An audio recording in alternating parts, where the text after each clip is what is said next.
Graça e paz, irmãos. Eu sou o pastor Tiago, da Igreja Presbiteriana do Jardim Marilene, e juntamente com alguns irmãos resolvemos trazer algumas meditações sobre as palavras de Cristo na cruz, nos momentos finais da sua vida em que ele entregou-se para morrer na cruz pelos nossos pecados.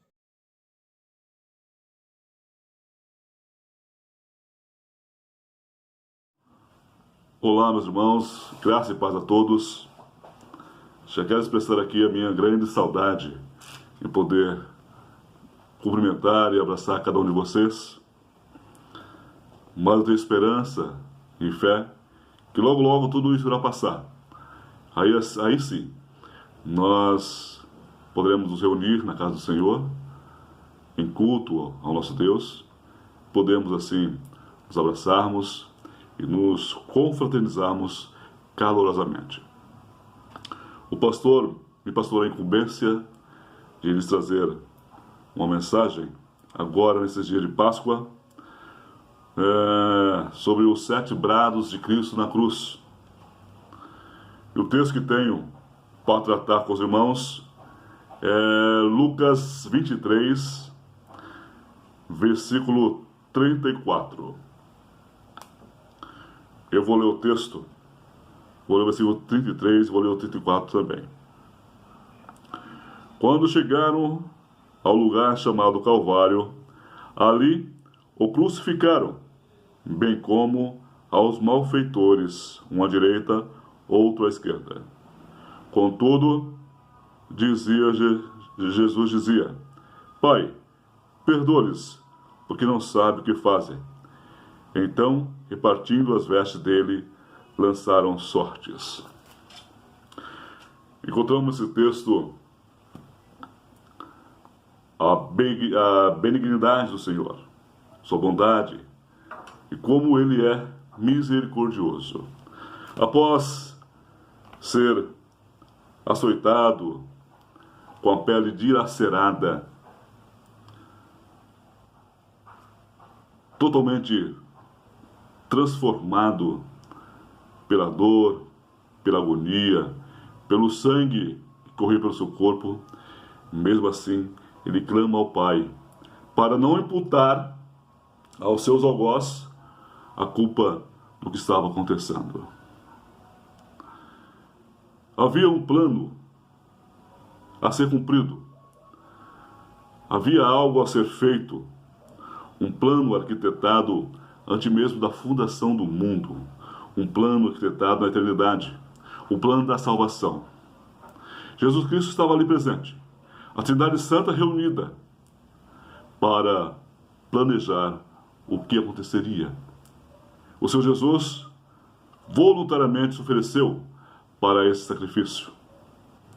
E esteve conosco e morreu.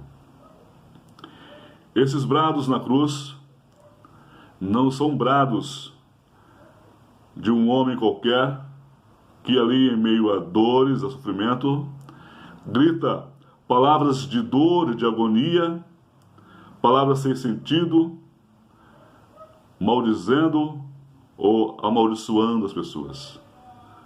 Mas parte do Senhor Jesus, também Deus eterno, que homem se fez para morrer por nós. Se algo que o cristão precisava ouvir para o conforto de sua alma, são essas palavras na cruz. Quando ele, após citar todas elas, ele diz ao Pai que está consumado e entrega a sua alma. O cristão precisava ouvir isto, porque Cristo, ao dizer isso na cruz, essas palavras, ele diz à Trindade Eterna que o plano arquitetado antes da fundação do mundo foi por ele cumprida de maneira do qual foi arquitetada. Também ele diz à humanidade: eu estou aqui como sacrifício e morro por vocês como assim feito em nosso plano. São palavras que nos confortam. E entre elas esse que Jesus diz ao Pai para perdoar aqueles que estavam ali escarnecendo, judiando e maltratando. Jesus, com certeza, não lhes imputa todos os pecados, mas somente aquele ato que estava naquele momento. Inclusive porque eles cometem o 5º mandamento: não matarás. E Cristo foi vítima desse 5º mandamento quebrado, quando o mataram e o levaram e mataram na cruz. O Senhor Jesus, com humildade, com benevolência, com mansidão, pede ao Senhor que os perdoe. Os judeus e os governantes romanos poderão dizer: fizemos o plano, cumprimos o plano, tudo que fizemos foi executado. Mas eles estavam enganados, porque esse plano não era deles, não era dos romanos, não era dos judeus, não era da cúpula judia, dos religiosos, não eram da plebe, não era do povo, era o plano arquitetado na eternidade. Eles poderiam bater no peito e dizer: fizemos, cumprimos, eliminamos aquele que se dizia rei judeus, mas o que estava acontecendo ali é que o plano da eternidade foi executado. O Senhor Jesus, com amor, com benevolência, clama ao Senhor que não nos impute esse pecado, esse erro, pois não sabiam o que estavam fazendo. De fato não sabiam. Eles não sabiam que ali estava o Rei dos Judeus. Não sabiam que ali estava Cristo, o Eterno, o Santo de Israel. Não sabiam que aquele momento tão trágico, doloroso e terrível de se ver era algo mais sublime da eternidade. Era o acontecimento mais importante para todos nós, os eleitos, onde o Senhor Jesus estava ali sofrendo para morrer por nós. O Senhor Jesus, tão bem que fez ao povo, foi no momento de sua morte maltratado por ele mesmo. O Senhor Jesus clama perdão. Clama ao Senhor que os perdoe. Isso mostra seu grande amor para conosco e para com todos nós. Que o Senhor Deus abençoe. Amém.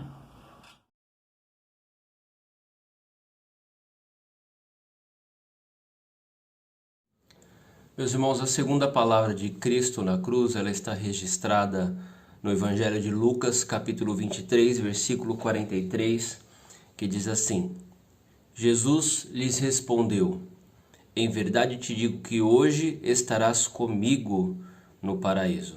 Essa palavra de Cristo, meus irmãos, ela revela a sua graça, a sua misericórdia. É uma palavra de salvação. Dentro do contexto em que essa palavra foi dita, os evangelhos eles narram que Cristo foi crucificado entre dois malfeitores, entre dois ladrões. O Evangelho de Marcos ele enfatiza ainda que naquele momento estava se cumprindo as Escrituras, a palavra de Deus, porque com malfeitores Jesus Cristo foi contado. Ainda nós podemos nos voltar para a profecia de Isaías, capítulo 53, que foi entregue ao povo cerca de 700 anos antes desse grande evento, que diz, versículo 12, por isso eu lhes darei muitos como a sua parte, e com os poderosos repartirá ele o despojo, porquanto derramou a sua alma na morte, foi contado com os transgressores, contudo levou sobre si o pecado de muitos e pelos transgressores intercedeu. De fato, nós entendemos que este grande evento está dentro do controle soberano de Deus. Não podemos deixar de crer que foi o decreto de Deus se cumprindo, a palavra de Deus se cumprindo, as profecias de Deus se cumprindo. Mas além da lição sobre a soberania de Deus, nós temos também nesta palavra de Cristo a convicção da eleição de Deus ao seu povo, entendendo que um ladrão ele rendeu-se a Cristo e foi por ele salvo, enquanto o outro rejeitou, não creu, escarneceu do nosso Senhor Jesus. Mas o que essa palavra de Cristo revelam a nós, ou quais lições nós podemos apreender para as nossas vidas a respeito desta palavra de Jesus? Meus irmãos, as palavras de Cristo elas estão em harmonia com a sua primeira vinda. A primeira vinda de Cristo foi para trazer salvação, para manifestar salvação, graça, perdão ao seu povo. As palavras mais conhecidas de todas as Escrituras Sagradas revelam essa verdade, segundo o Evangelho de João, capítulo 3, versículo 16, porque Deus amou o mundo de tal maneira que deu o seu Filho unigênito, para que todo aquele que nele crê não pereça, mas tenha a vida eterna. E nós temos então um pedido sincero desse ladrão, um pedido de perdão, um pedido de salvação. E Cristo então, ele demonstra a sua misericórdia, ele demonstra a sua graça, respondendo esta palavra a este malfeitor. W. Pink, ele traz na sua obra Os Sete Brados da Cruz o aspecto da salvação nessa palavra de Jesus e algumas lições que são levantadas aqui, tiradas aqui para o nosso proveito. A primeira delas é que o ladrão da cruz tipifica cada um de nós. Nós somos malfeitores, nós nascemos em pecados, nós somos corruptos. E nós entendemos, segundo Romanos 3,10, que não há justo nenhum sequer, não há quem entenda, não há quem faça o bem, não há quem busque a Deus. A segunda verdade é que a salvação do ladrão da cruz é uma manifestação da graça gloriosa de Cristo. Por meio da sua graça, pecadores são salvos todos os dias. Por meio da sua graça, aquele malfeitor foi salvo e então ele pôde receber as palavras de Cristo de que ele estaria com ele naquele mesmo dia, desfrutando do paraíso que Deus tem preparado. Isso, meus irmãos, é a graça. Não há nada que você possa fazer. Aquele homem passou a vida inteira subtraindo coisas, roubando, praticando injustiças e o que é mal, mas pela graça, somente pela graça, ele alcançou a salvação em Cristo, ou foi-lhe ofertada a salvação por meio de Cristo. Nós entendemos também que houve ali uma confissão de pecados e um arrependimento sincero. Veja o que diz Lucas 23:41. Nós, na verdade, com justiça, porque recebemos o castigo que os nossos atos merecem, mas este nenhum mal fez.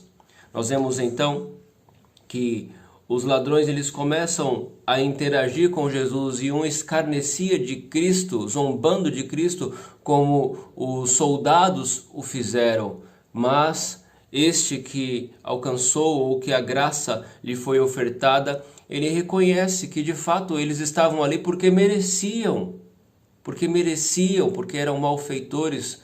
No entanto, Jesus Cristo não havia feito mal nenhum para estar pregado naquela cruz.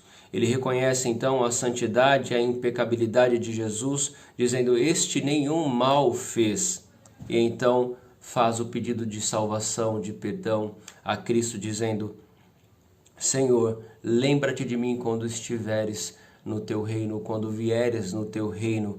A resposta de Cristo àquele malfeitor foi: hoje mesmo estarás comigo no paraíso. Meus irmãos, nós podemos tirar algumas lições proveitosas para a nossa vida. A primeira delas é que essa palavra de Cristo traz verdades ou revela verdades maravilhosas. Elas manifestam a graça e a misericórdia de Deus. Ela manifesta que os crentes, ao morrerem, já desfrutarão do conforto e da glória do porvir com a comunhão com o nosso Senhor e Salvador Jesus Cristo, juntamente com o Pai. Que nós não somos diferentes daquele ladrão da cruz, somos igualmente malfeitores, carentes, necessitados da sua graça e da sua misericórdia. O que nos compete é, assim como este malfeitor, se arrepender dos pecados, voltar-se para Cristo, clamando a sua graça e a sua misericórdia. Portanto, meus irmãos, arrependemos-nos dos nossos pecados, voltemos para o Senhor, reconhecendo a nossa miséria, a nossa condição e olhando somente para a cruz, onde temos a garantia, a certeza da salvação e no fato de que, ao fecharmos os olhos para este mundo, o abriremos na glória, no paraíso que Deus tem preparado para nós. Deus os abençoe.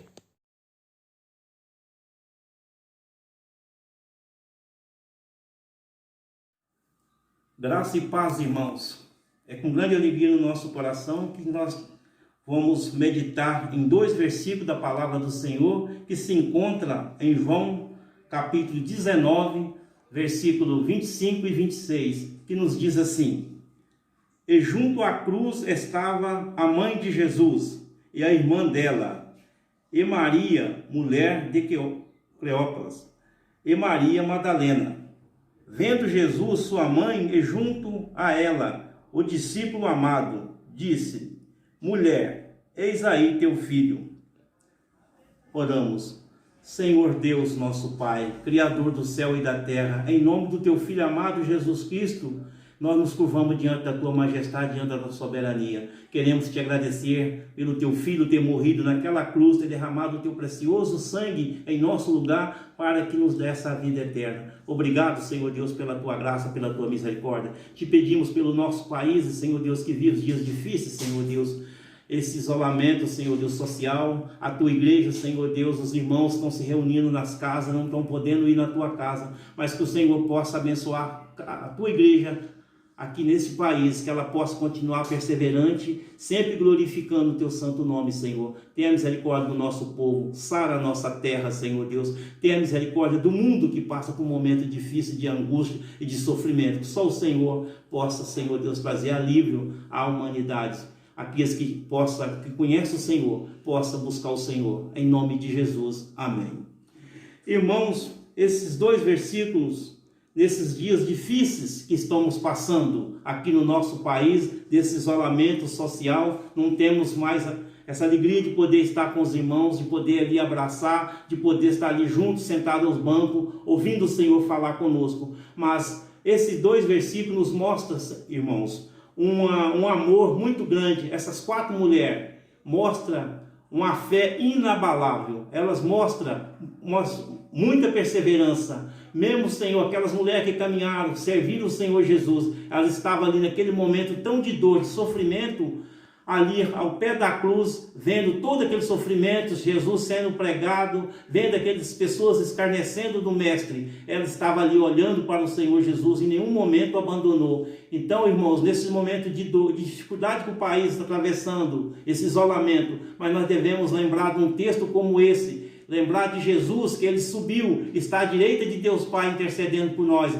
Ele derramou teu precioso sangue, sofreu toda a injustiça em nosso lugar. E vemos também, meus irmãos, aquelas mulheres com essa perseverança. E como aquelas mulheres devemos ser perseverantes, devemos amar, devemos ter fé no Senhor Jesus. E aquelas mulheres em nenhum momento, muitas delas, na ressurreição, elas estiveram ali também no sepulcro, onde o Mestre tinha sido sepultado. Essas mulheres acompanhou o Senhor Jesus em todos os momentos. Que nós também nunca venhamos esquecer do Senhor Jesus, daquele homem que morreu na cruz em nosso lugar, aquele homem que foi cuspido no rosto, aquele homem que colocaram uma coroa de espinho na cabeça dele, e teve o teu sangue, foi pregado naquela cruz em nosso lugar. Mesmo o Senhor Jesus, naquele madeiro, ele teve piedade, ele teve amor para com aqueles, para com seus.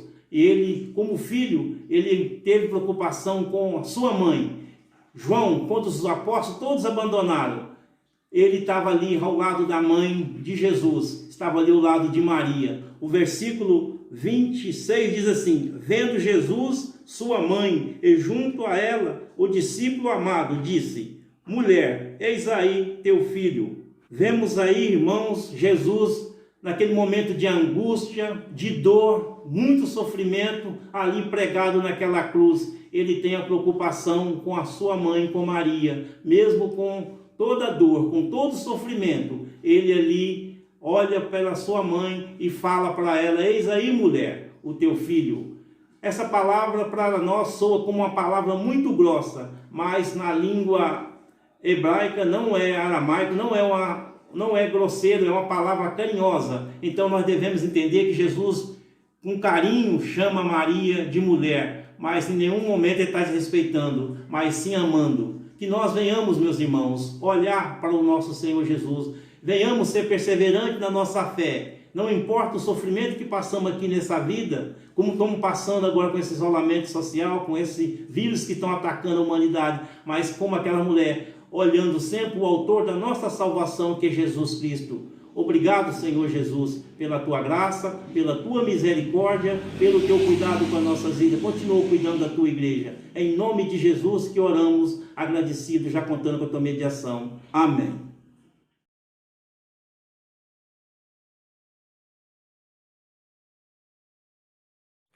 Boa noite, irmãos. Convido os irmãos a abrirem suas Bíblias em Mateus 27, apenas o versículo 46, que diz: Por volta da hora nona, clamou Jesus em alta voz, dizendo: Eli, Eli, lama sabactani, que quer dizer: Deus meu, por que me desamparaste? Quando nós lemos nas Escrituras Sagradas essa passagem, nós então vemos a enormidade dos nossos pecados e também vemos o caráter do seu salário. A Bíblia diz lá em Romanos 6, no versículo 23, que o salário do pecado é a morte e que a morte ela é a herança do pecado. Em Romanos 5, no versículo 12, nos diz: porque por um homem entrou o pecado no mundo, e pelo pecado a morte. Assim também a morte passou a todos os homens, porque todos pecaram. Quando Cristo diz: Deus meu, por que me desamparaste? Ele sente sobre os seus ombros o peso do pecado do seu povo. E sobre a morte é interessante também nós notarmos na maravilhosa parábola do filho pródigo, como ali ilustra a força do termo desta palavra, o termo morte. Após o retorno do seu filho, o pai, rodeado das pessoas, ele diz: Este é o meu filho que estava morto e reviveu. Tinha se perdido e foi achado. Está em Lucas, capítulo 15, versículo 24. Mas nós notamos que no transcorrer dessa história, enquanto o filho estava gastando o seu dinheiro em longínquas terras, ele não havia cessado de existir. Ele não estava morto fisicamente, mas ele estava morto espiritualmente. Ele estava alienado da presença do seu pai, separado da presença do seu pai. Portanto, lá na cruz do Calvário, o Senhor Jesus estava recebendo o salário que era devido por seu povo. Ele não tinha pecado algum, pois ele era o Santo de Deus, mas estava levando sobre o seu corpo os nossos pecados, sobre o seu corpo naquele madeiro. Ele tinha tomado o nosso lugar e estava padecendo o justo pelo injusto. Ele estava carregando o castigo que nos traz a paz. O salário dos nossos pecados, o sofrimento e o castigo que era devido a nós, que era a morte, a separação eterna de Deus, estava sobre Cristo Jesus. E por isso ele exclamou: Eli, Eli, lama sabactani, que quer dizer: Deus meu, por que me desamparaste? Mas se não houvesse pecado, também não haveria morte, meus irmãos. Mas nós precisamos entender o significado, o real significado dessa palavra morte. O que é morte? Será que morte é apenas aquele pavoroso silêncio que reina supremo após se dar o último suspiro, o último fôlego de vida? E aí o corpo fica sem movimentos? Podemos dizer que sim, e também podemos dizer que não. Não, porque a Bíblia nos relata que a morte, na verdade, ela é a separação eterna de Deus, é estar desamparado por Deus eternamente.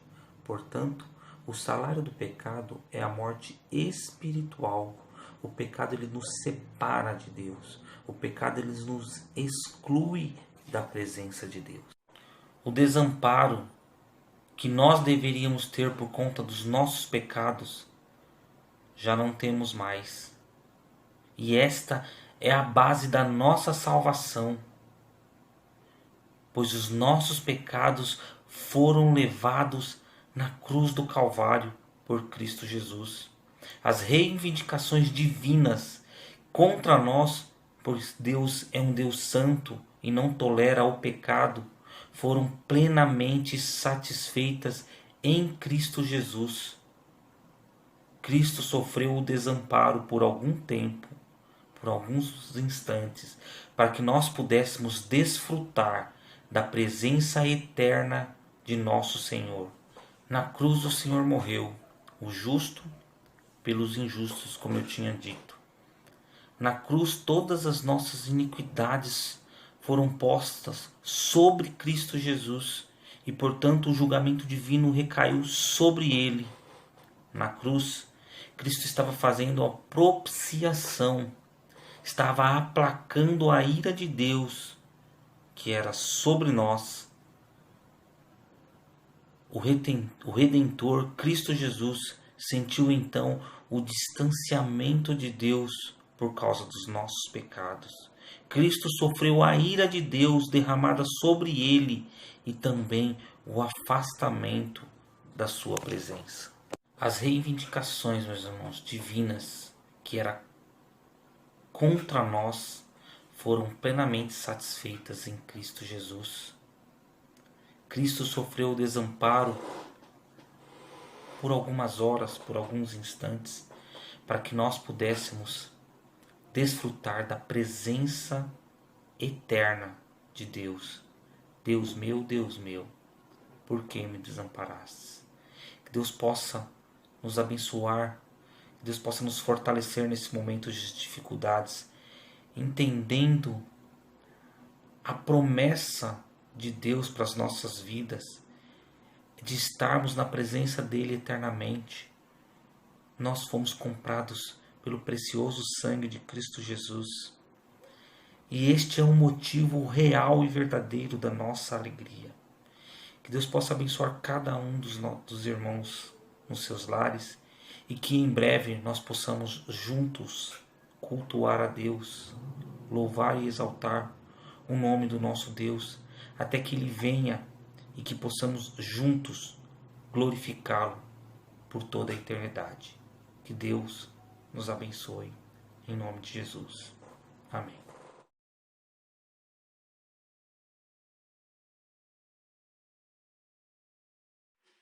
Graça e paz, irmãos. A quinta palavra que estarei falando, tenho sede. Esta palavra nós estaremos lendo a Bíblia, o Evangelho de João, capítulo 19, versículo 28. Depois, vendo Jesus que tudo já estava consumado, para se cumprir a Escritura, disse, tenho sede. A quinta palavra da cruz manifesta uma agonia, uma grande angústia por parte do Salvador.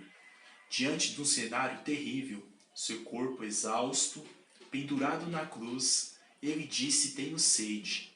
Depois do nascimento de Cristo, algo que nos chama a atenção nas narrativas do Evangelho é a morte de Cristo. Só teremos uma compreensão mais profunda da ressurreição se compreendermos de fato a sua morte e o porquê ele teve que morrer. A morte de Jesus, ela ficará marcada pelos séculos, não somente pela atrocidade da sua morte, que seria já o suficiente, mas pelo fato de ser o Filho de Deus, o justo de Deus, em que não foi encontrado nenhuma injustiça. Ele foi levado para o matadouro como ovelha muda. Nos últimos momentos de vida do Salvador, houve diversos acontecimentos que marcaram a sua trajetória. Sua grandiosa obra redentora está perto do fim. A grande e esperançosa redenção está prestes a ser consumada. A vida de Jesus aqui na terra não foi nada fácil. Desde o seu nascimento até a sua morte, ele sofreu como ninguém. Os últimos momentos na cruz foi de fato o pior sofrimento físico que o Salvador teve que passar.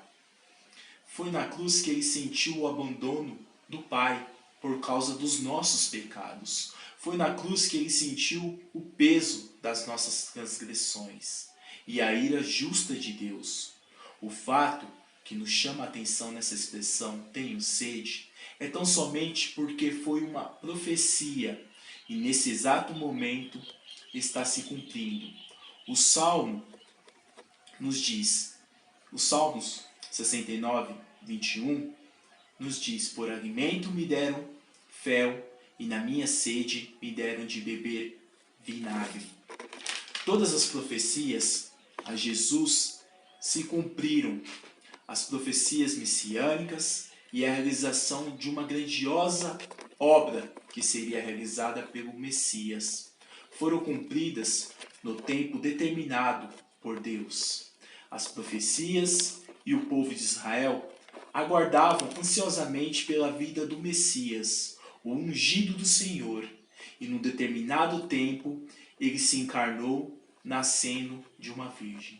Além do fato do cumprimento da profecia, que daria vinagre a Cristo em sua sede, outra verdade que podemos aprender com essa expressão, tenho sede, é que comprova a natureza humana de Cristo. Ele sendo uma pessoa com duas naturezas plenamente divino e humano, Cristo foi-se como um de nós, sujeito a todas as necessidades, porém, sem pecar, cumpriu cabalmente a vontade do Deus Pai. Enquanto esteve aqui na terra, a expressão tenho sede mostra plenamente a humanidade do Salvador. Ao longo dos evangelhos, é narrado que Cristo teve fome, sono, ele chorou, ele ficou cansado. Isso prova a natureza humana. As últimas palavras, Jesus, mesmo sendo fonte de água viva, agora chama na cruz, tenho sede. O Filho de Deus, como um corpo todo sanguentado, com um corpo todo ferido, moído pelos nossos pecados. O Cordeiro imolado, o Cordeiro que tira o pecado do mundo. Pendurado naquela cruz maldita, fez-se maldito por nós. Ele sofreu a condenação e a ira divina para nos libertar do castigo eterno. Ele sofre a angústia da sede para saciarmos da nossa sequidão espiritual, disse Hernandes Dias. Ele teve sede para que a sua igreja seja saciada com águas cristalinas. Cristo é a fonte da água viva. Jesus afirmou para a mulher samaritana: a única oportunidade que aqueles guardas tinham de atender de forma digna ao Senhor, eles deixaram escapar ao invés de darem água, e deram vinagre. Pois o nosso Senhor, ter passado por diversos sofrimentos, seu corpo todo moído, ferido, uma coroa de espinho em sua cabeça, certamente desnutrido, fraco, debilitado, por causa da surra das chicotadas e da cruz pesada que teve que carregar, não hesitou em fazer a vontade do Pai. Por isso, meus amados irmãos, a morte de Jesus, ela teve um propósito. Todas as expressões teve um significado. Tudo que for escrito ao seu respeito, ele cumpriu penosamente. Tudo isso por amor, tudo isso por mim e por você e pela igreja. Por isso, não desperdice a sua vida. A salvação é um dom de Deus, dada gratuitamente ao seu povo. A salvação custou um alto preço, e o preço foi a morte do nosso Salvador. O quanto você está disposto a morrer por aquele que se deu uma nova vida, o quanto você tem se empenhado para que Cristo continue sendo vista em sua vida. Pense nisso, que sejamos saciados, meus irmãos, pela fonte que jorra água da vida. Amém. Que Deus abençoe a vida de todos.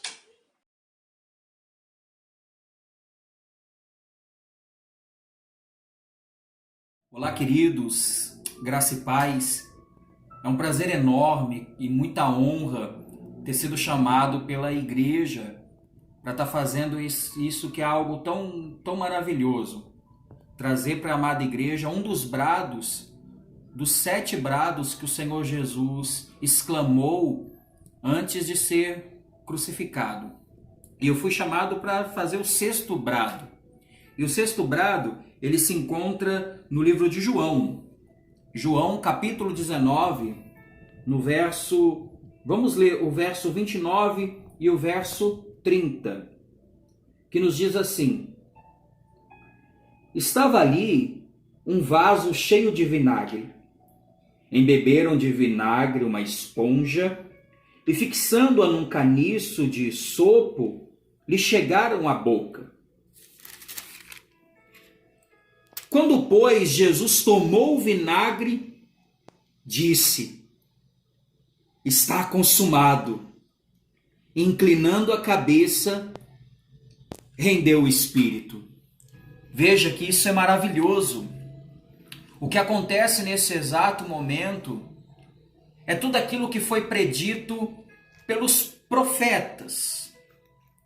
Tudo aquilo que os profetas profetizaram milhares de anos antes de Jesus está acontecendo aqui. Quando Jesus diz está consumado, ele consuma tudo aquilo que o Pai ordenou a ele antes dos tempos que nós conhecemos, na eternidade. Na eternidade acontece um pacto conhecido como o pacto da graça. E nesse pacto, Jesus ele assume diante do Pai a missão de morrer, de se sacrificar por sua igreja. A igreja eleita, a igreja chamada por Deus na eternidade. Essa igreja não sofreria o dano da segunda morte. Essa igreja seria salva pelos méritos de Cristo. E aqui, Cristo, ele cumpre toda a ordenança do Pai e salva a sua igreja. Nesse exato momento, aqui, na cruz, antes dele expirar, ele diz: está consumado. Está consumado a vitória dele sobre a morte. Logo em seguida, após 3 dias, ele ressuscitaria e salvaria a sua igreja. Vejamos que antes dele dizer está consumado, é entregue a ele um pouco de vinagre no caniço com uma esponja. Esse vinagre está profetizado lá em Salmos. Os antigos, eles profetizaram esse momento. Salmos capítulo 69, no verso 21. Vamos ler o que diz. Salmo 69, 21 diz assim: por alimento me deram fel, e na minha sede me deram a beber vinagre. Queridos, aqui se consumou. Eu e você aqui somos salvos pelos méritos de Cristo. Eu e você não precisamos fazer absolutamente nada para sermos salvos. Somente os méritos de Cristo nos salva na cruz do Calvário. O seu corpo como sacrifício, aqui ele é nosso Cordeiro Pascual. O seu sangue derramado nos justificaria de todos os nossos pecados. Todos os nossos pecados neste momento estão sendo apagados. Não existe mais pecados em nossa conta. No tribunal de Deus nós somos livres pelos méritos de Cristo. O apóstolo Paulo, falando sobre isso, ele nos explica em Romanos capítulo 3, eu gostaria que a amada igreja abrisse também Romanos capítulo 3, que vai nos explicar, vai nos mostrar algo glorioso. Romanos capítulo 3, no verso 26, nos diz assim: tendo em vista a manifestação da sua justiça no tempo presente, para ele mesmo ser o justo e justificador daquele que tem fé em Jesus. A salvação é pela graça mediante a fé, não nos nossos méritos, não naquilo que você faz ou você deixa de fazer. No capítulo 19 de João, como nós acabamos de ler, quando, pois, Jesus tomou o vinagre e disse, está consumado, e inclinando a sua cabeça, rendeu o Espírito. Ele tem autoridade para entregar o Espírito ao Pai, logo após de ter consumado toda a obra. Hoje, um dia de Páscoa, iremos celebrar com a nossa família, celebrar a vinda, a morte e a ressurreição daquele que veio e venceu, para que eu e você não experimentasse o dano da segunda morte. Deus abençoe a amada igreja. Estamos juntos em oração, orando, aguardando o término de todos esses problemas que o nosso mundo está enfrentando, para novamente voltarmos a congregar. Deus abençoe a amada igreja. Beijo no coração. Fiquem na paz.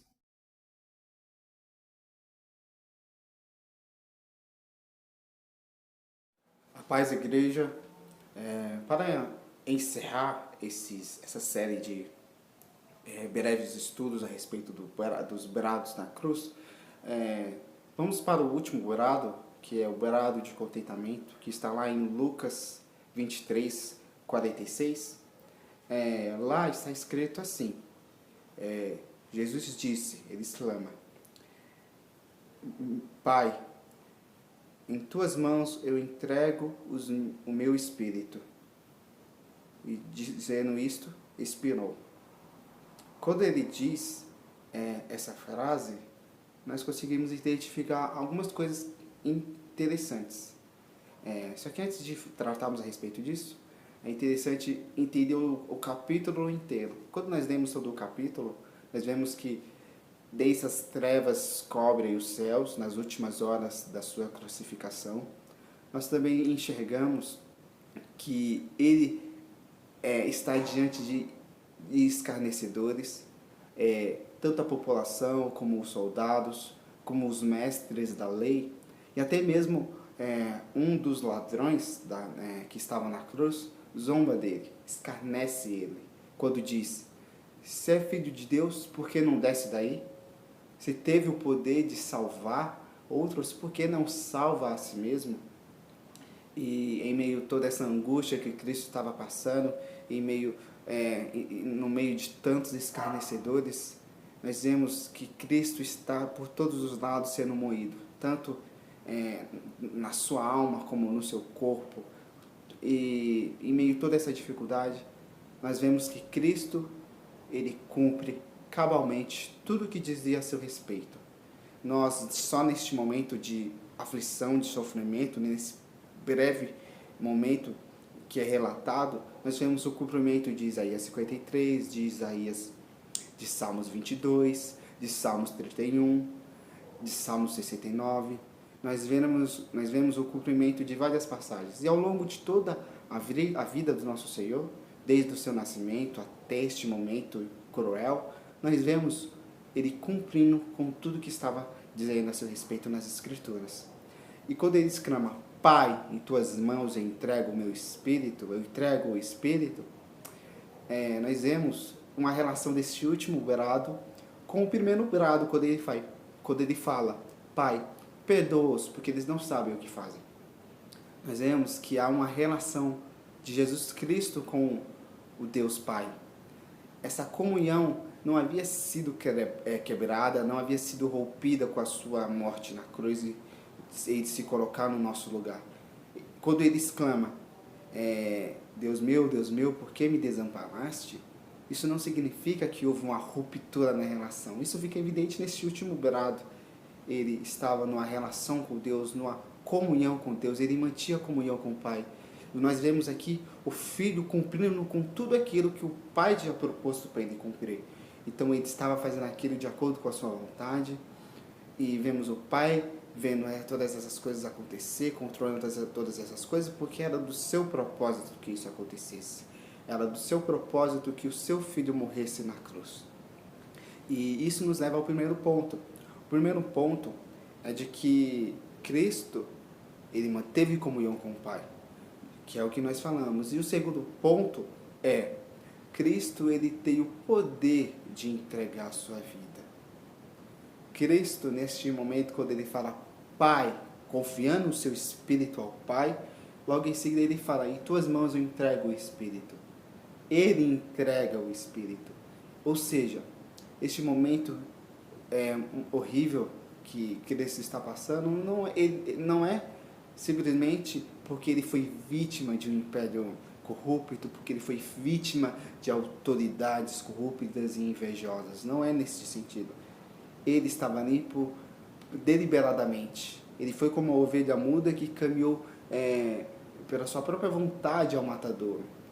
Isso significa que ele estava sofrendo, estava passando por todas aquelas dificuldades, mas de acordo com a sua vontade, estava no seu controle. E quando ele diz, eu tenho o poder de dar e de tomar de volta a minha vida, é nesse sentido. Ninguém está tomando a vida de Cristo. Cristo não está sendo assassinado de forma cruel como uma vítima, mas Ele que está entregando, é Ele que tem o poder. A última palavra é de Cristo. Tudo isso estava acontecendo de acordo com a sua vontade, de acordo com o propósito do Pai. Ou seja, vemos aqui que todas as coisas estão nas mãos de Cristo. Não, ele não é vítima, ele não foi um mártir, ele não foi um revolucionário, ele foi o Deus homem que morreu no nosso lugar, que pela sua vontade quis morrer no nosso lugar para assim nos salvar. E é interessante que isso nos vê um terceiro ponto, que é Cristo consumou a sua obra. Quando fala, e depois que disse isso, ele expirou, ele morreu, todos os comentaristas eles vão dizer assim, que a morte que é citada, que o termo expirar, não significa apenas uma morte natural, mas os evangelistas estavam querendo enfatizar algo muito maior, como se fosse uma morte sobrenatural, algo que nunca aconteceu. Aquela morte não era como as outras mortes, aquela crucificação não era como as outras crucificações que o Império Romano fazia. Era algo diferente, porque era o Deus homem que estava sendo crucificado. Então, quando nós vemos essa passagem, vemos esse último brado, vemos que ele mantém comunhão com o Pai, quando ele cita Pai. Vemos quando ele diz, em tuas mãos entrego o meu espírito, confiando a Deus o seu espírito. Vemos aqui o controle do Senhor Jesus sobre a sua própria vida. É Ele que está entregando a sua vida. Não é as autoridades, os soldados que estão roubando a sua vida. E quando nós vemos que ele, depois disso, ele expira, vemos que assim, depois que ele conclui a sua obra, ele descansa no seio do Pai, adentra o reino, o céu e se apresenta a Deus como nosso sumo sacerdote.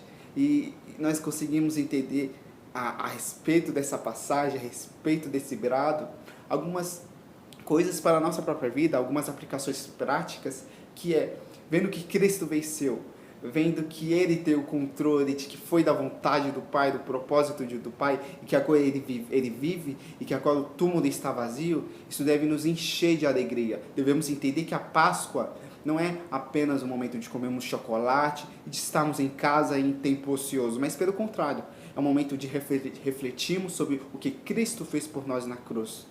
E não apenas isso, é um momento de pensarmos também como é a nossa vida. Será que realmente estamos vivendo para a glória de Deus? Será que estamos realmente vivendo para a vontade de Deus ou estamos fazendo a nossa própria vontade?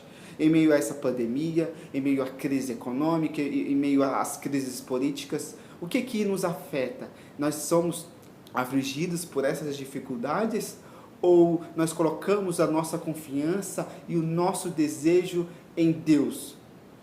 Será que nós conseguimos suportar essas pequenas coisas, sabendo que o nosso Senhor morreu a pior morte de todas em nosso lugar? Nós não conseguimos, sendo o seu servo, não conseguimos suportar essas coisas tão pequenas? Devemos então pensar nessas coisas e nos alegrar com aquilo que foi feito na cruz. Cristo não foi um coitadinho, mas foi o Rei dos Reis que entregou a sua vida e venceu e despojou os seus inimigos. Que essa palavra possa fazer morada no coração de vocês, no meu coração, e que nós venhamos viver para a glória de Deus. Orem pela igreja e permaneça firmes. Amém? Caros irmãos, esses foram os 7 brados de Cristo na cruz, as 7 palavras de Cristo na cruz. Nós vimos a palavra de perdão, a palavra de salvação, a palavra de afeição, a palavra de angústia, a angústia que Cristo sofreu, a palavra de sofrimento, nós vimos a palavra da vitória, da consumação e também a palavra do contentamento. Que essas palavras de Cristo, esses brados de Cristo na cruz possa alcançar o coração de cada irmão que ouviu, que assistiu, e que possam trazer grandes edificações para a nossa alma, para a nossa vida, enquanto cristãos. Que Deus abençoe. Eu quero nesse momento orar pela sua vida. Pai Santo, Deus de amor, de bondade, de misericórdia, a Ti toda honra, toda glória e todo louvor. Bendito seja, Senhor, o Teu nome. Obrigado por tão grande amor e salvação, a ponto de enviar o Seu Filho, Jesus Cristo, para morrer na cruz em nosso lugar. Ele que nos momentos finais da sua vida nos edificou, ó Deus, com essas palavras. Louvado seja o Teu nome. É a nossa oração que fazemos em nome de Jesus. Recebei a bênção, irmãos. Que a graça de Jesus Cristo, nosso Senhor e Salvador, o amor de Deus, o eterno e soberano Pai, a unção, a comunhão e as doces consolações do Santo Espírito de Deus estejam convosco, amados irmãos, e com toda a Igreja de Cristo espalhada pela face da terra hoje e para todo sempre. Amém.